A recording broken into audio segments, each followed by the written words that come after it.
Everybody, hello, it's me. I'm back. I'm here for weekly picks with a new haircut, by the way. Um, week 12. Yes, we're in week 12 now. I'm pretty sure we're in week 12. This year has just absolutely flown. I cannot believe it. So, got my trusty list here. All the games written down so I can remember who plays what. So Thanksgiving week. Hope everybody's excited for that, by the way. I'm very excited for the long weekend. So, first game at 1 o'clock, which I may or may not be able to watch. Probably not be able to watch. Actually, I probably won't be able to watch either of these games. So, don't expect my tweets on Thursday. But anyway, Texans at Detroit Lions. I'm thinking these are two teams that I know I've said this before with Detroit, where I feel like they have the talent to succeed, and they just don't. I think right now you can easily blame coaching because I don't like Patricia as a head coach. And the Texans are another one of those teams that, for all the talent that they have, I feel like they're just underachieving big time. So this is kind of one of those games that, for me, in my head, this game could go either way.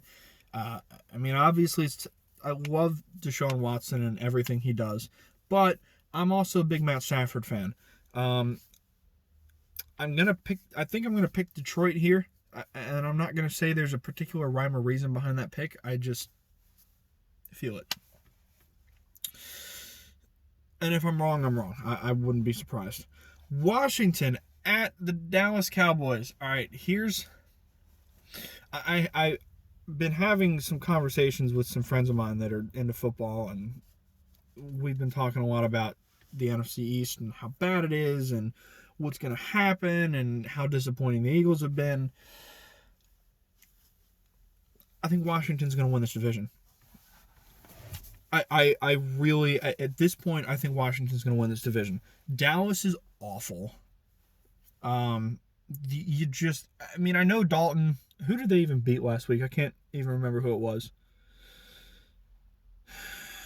It was somebody not very good. Yeah? Who the hell was it? Oh my God, why can't I think of this? Was it the... No. No.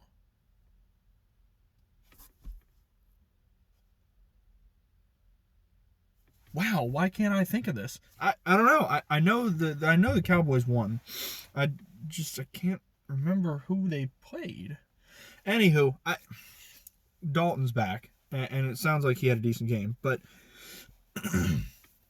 the Redskins, to me, the way their defense has been playing, and if Alex Smith keeps playing decently well, look, Philly's a wreck right now. Dallas's defense is full of holes, and the Giants are, I don't even know. They're the Giants. I think this is going to be one of those games where I think Washington's defense is going to overpower Dallas's offensive line, and I'm just not sure Dallas's defense is going to be able to keep the Redskins' offense off the field. So that's, to me, what it's going to come down to. As long as Alex Smith plays well, and I don't see a reason why he wouldn't. I think Washington wins this game, and I think Washington goes on to win the division.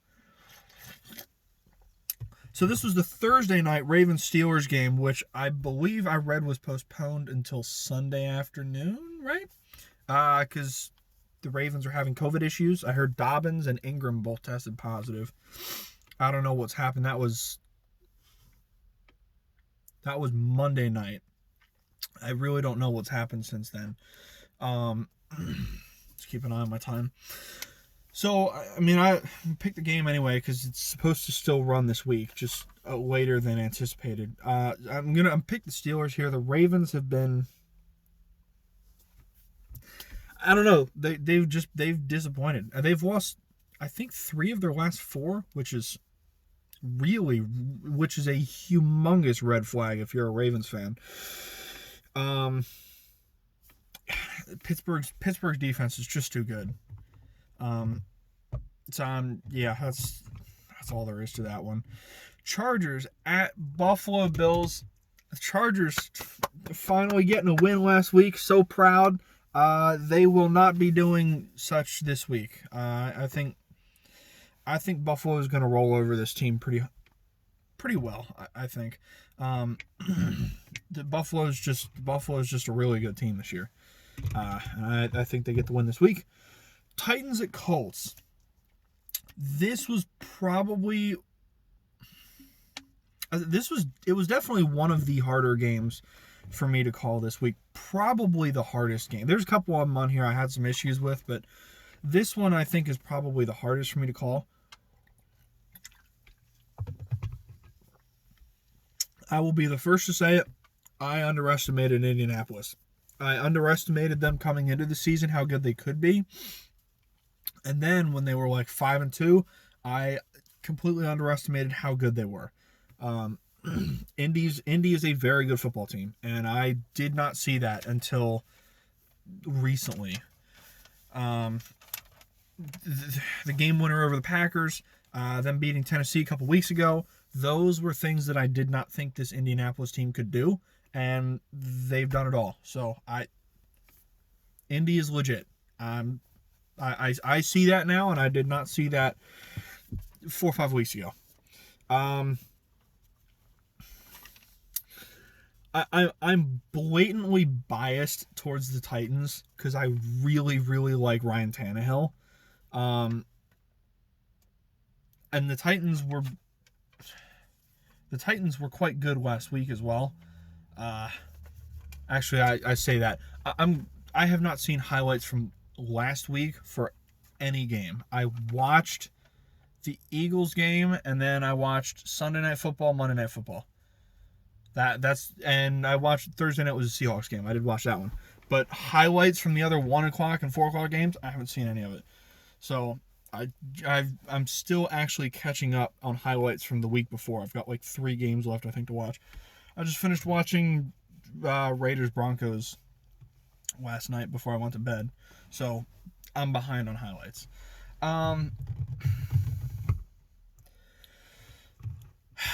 I'm going to have to go with Indy here. I don't know. Their team is just super good.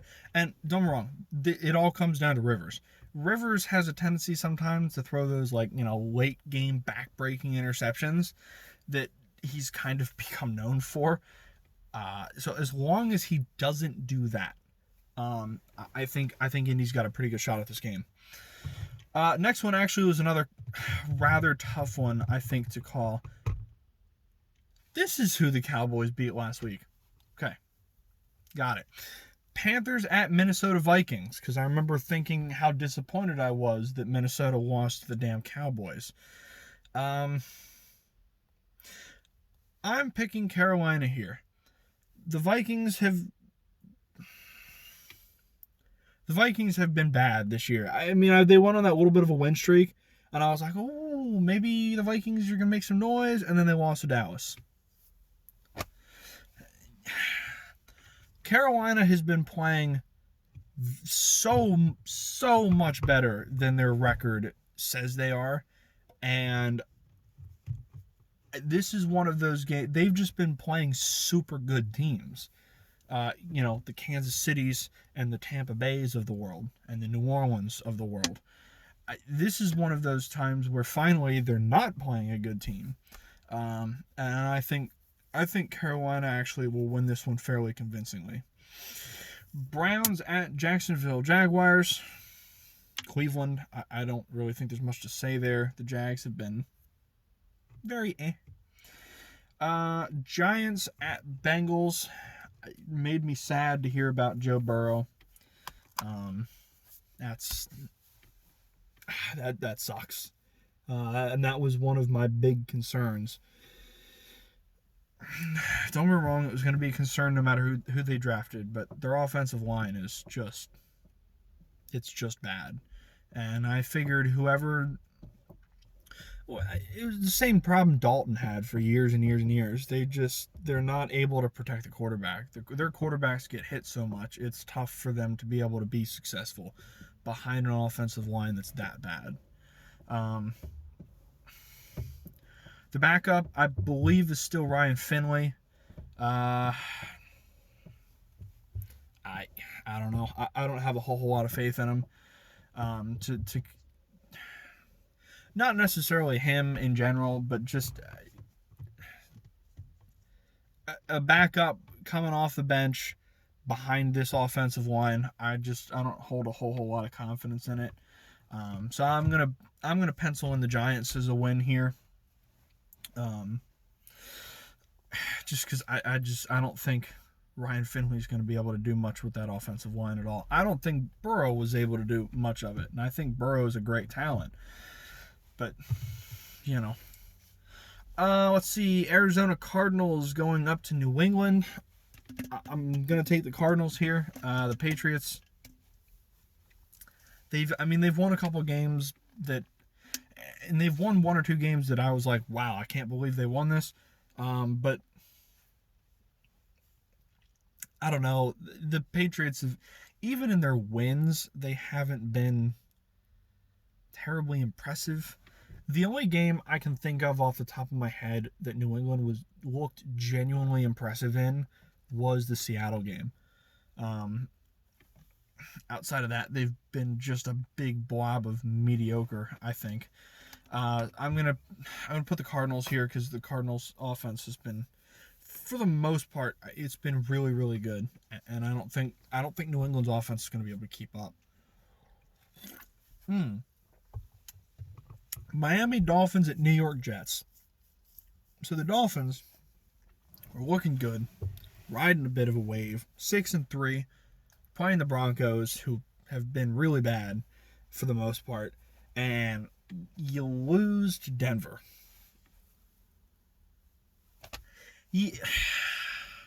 Guys, you can't be looked at as a legit playoff team if you blow games like that one. That's just, that's just not a game you can lose. If you're looking at trying to get in there for that wild card seed, you can't drop that game.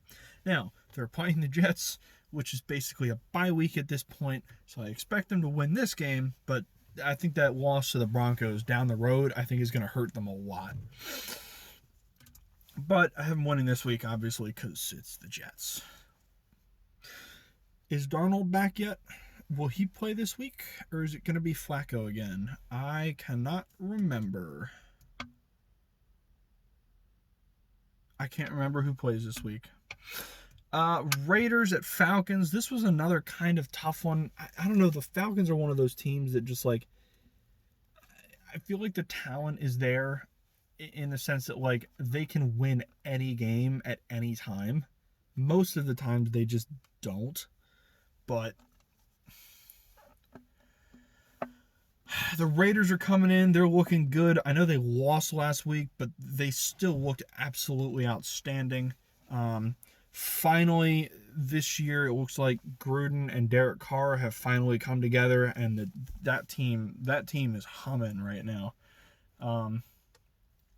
Last week's loss, that was probably one of the best losses I've ever seen anywhere in a team's anything. I think the Raiders get a win this week against the Falcons. The Falcons are one of those teams I don't like to overlook simply because of the talent they have there. New Orleans Saints at Denver Broncos. The Broncos surprised me with a win last week, but it was more disappointment on Miami's part than surprise on the Broncos' part. I've got the Saints winning this one. From what I heard, again, haven't seen highlights yet, but from what I've heard, Taysom Hill looked pretty good against the Falcons last week. He had, I think, what did the stats say? He had 2 rushing touchdowns, and I don't think he broke 300 yards passing, but I think he was pretty close if I remember correctly. I know he had well over 300 in all-purpose yards. The Saints offense in general is pretty good. So, the Broncos really isn't, especially without Courtland Sutton. So, I think the Saints win this one. 49ers at Rams. I've got the Rams. The Niners are injured to hell, haven't been playing all that great. The Rams, outside of one or two games, the Rams have looked really, really good. So I think they keep rolling. Chiefs at Bucks. The Bucks are such a weird freaking team, man. I cannot figure Tampa Bay out. It's like you have a game like what happened in Green Bay, right? Just freaking blew the Packers out of the water. And then you get a Chicago game where their offense can't do shit. And then you get another game where they just blow a team out of the water. And then you have Monday night where their offense just looks like garbage again. I can't... I would expect... I'm not going to say I'm surprised that Tampa Bay's offense would look like, I don't want to say garbage, but look not good. Actually, I'm going to move this because the sun's kind of... there we go. So now there's less of a glare. Where was I? Offense. With Brady coming into a new system, new coach, new weapons, new pieces, and then you bring in Antonio Brown and Leonard Fournette and Gronk and all these guys who've never played in this system before. And the system, even for guys like Mike Evans and Chris Godwin, it's their second year under Arians. Things still got to be new, and then you bring in all the new guys. I would have expected their offense to not gel real well, but we're going into week 12, and it's not like the offense still isn't gelling after 12 weeks. It's been hit or miss. Some weeks they look like the best offense in the universe, and then the next week they literally can't do anything. And I'm just not sure. I'm not sure where the discrepancy is. Is it Brady? Is it Arians? Is it... I don't know. I don't know where the discrepancy is there. But there's such an inconsistent team, and I'm not sure I get why. The Chiefs, on the other hand, are the exact opposite of inconsistent. They are just... That offense is just maniacally good. I like Tampa Bay's defense, especially their run defense. But can the Bucs stop Edwards-Helaire? Sure, I have no doubt. Can they stop Mahomes? No, I really don't think so. And there's going to be the issue. I think it'll be like what happened against the Rams, but higher scoring, because sure, they shut down the Rams running game, and the Rams just said, okay, then we won't run the ball, and just it worked. So I've got the Chiefs winning this game. I don't think the Bucs offense is going to be able to keep up, personally. Bears at Green Bay Packers. I've got the Packers winning. It shouldn't be much of a question. The Bears are just bad. The Packers have... You know what? I'm checking my time here. Hold up. 2:50. All right, yeah. See, I got to go here in a minute. So the Bears have just been bad offensively. They've been horrible. The Packers have been kind of hit or miss a little bit in the second half so far, but I think they should be able to put up enough points to beat Chicago. Monday Night Football, Eagles at Seahawks. Talked about it yesterday. I'm sorry, Seahawks at Eagles. Talked about it a while yesterday. Really don't want to talk about it much more. I've got the Seahawks winning because Philly sucks. I'm going to leave that there, and I'm going to go get back to work. Everybody, enjoy your holiday weekend. I hope your Thanksgiving is great, and I will see you back here next week. Enjoy your turkeys.